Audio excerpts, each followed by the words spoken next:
तीन मछलियां। एक नदी के किनारे उसी नदी से जुड़ा एक बड़ा जलाशय था। जलाशय में पानी गहरा होता है, इसलिए उसमें काई तथा मछलियों का प्रिय भोजन जलीय सूक्ष्म पौधे उगते हैं। ऐसे स्थान मछलियों को बहुत रास आते हैं। उस जलाशय में भी नदी से बहुत सी मछलियां आकर रहती थी। अंडे देने के लिए तो सभी मछलियां उस जलाशय में आती थी। वह जलाशय लंबी घास व झाड़ियों द्वारा घिरा होने के कारण आसानी से नजर नहीं आता था। उसी में तीन मछलियों का झुंड रहता था। उनके स्वभाव भिन्न थे। अन्ना संकट आने के लक्षण मिलते ही संकट टालने का उपाय करने में विश्वास रखती थी। प्रत्यु कहती थी कि संकट आने पर ही उससे बचने का यत्न करो। यद्दी का सोचना था कि संकट को टालने या उससे बचने की बात बेकार है, करने कराने से कुछ नहीं होता, जो किस्मत में लिखा है वह होकर रहेगा। एक दिन शाम को मछुआरे नदी में मछलियां पकड़कर घर जा रहे थे। बहुत कम मछलियां उनके जालों में फंसी थी, अतः उनके चेहरे उदास थे।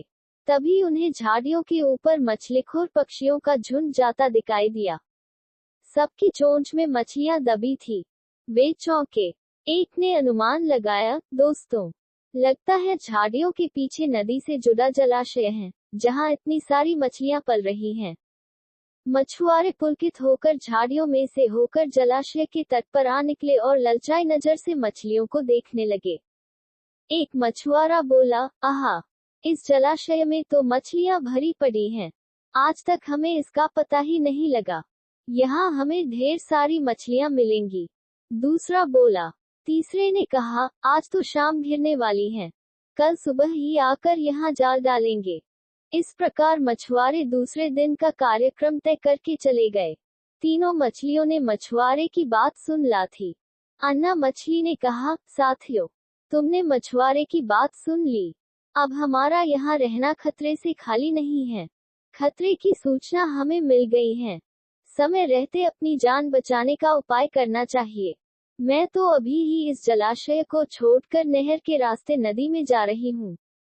उसके बाद मछुआरे सुबह आए, जाल फेंके मेरी बला से।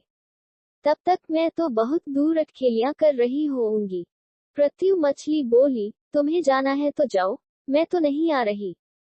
अभी खतरा आया कहाँ है, जो इतना घबराने की जरूरत है। हो सकता है संकट आए ही न।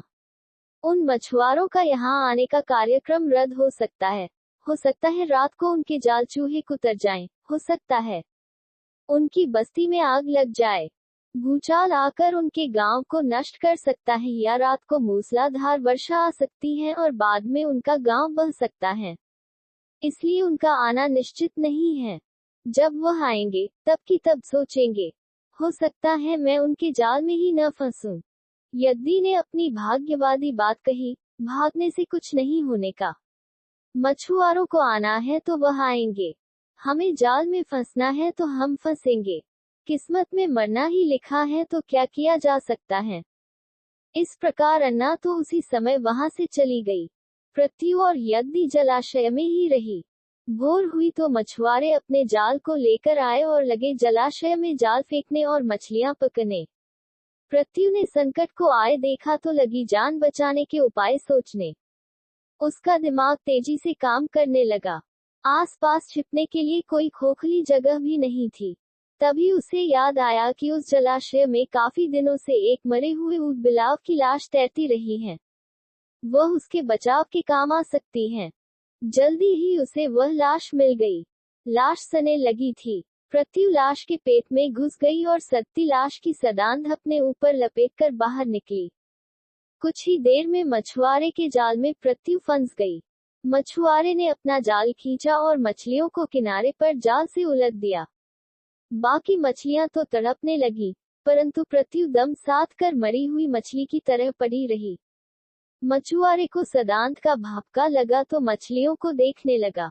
उसने निश्चल पड़ी प्रत्यु को उठाया और सूंघा, आग, ये तो कई दिनों की मरी मछली है, सड़ चुकी हैं। ऐसे बड़बड़ाकर बुरा सा मुंह बनाकर उस मछुआरे ने प्रत्यु को जलाशय में फेंक दिया। प्रत्यु अपनी बुद्धि का प्रयोग कर संकट से बच निकलने में सफल हो गई थी। पानी में गिरते ही उसने गोता लगाया और सुरक्षित गहराई में पहुंचकर जान की खैर मनाई। यद्दी भी दूसरे मछुआरे के जाल में फंस गई थी और एक टोकरे में डाल दी गई थी। भाग्य के भरोसे बैठी रहने वाली यद्दी ने उसी टोकरी में अन्य मछलियों की तरह तड़प तड़प कर प्राण त्याग दिए। सीखा, भाग्य के भरोसे हाथ पर हाथ धरकर बैठे रहने वाले का विनाश निश्चित है। अगर आपको वीडियो अच्छा लगा तो सब्सक्राइब करें और शेयर करें एजुकेशन स्टोरी।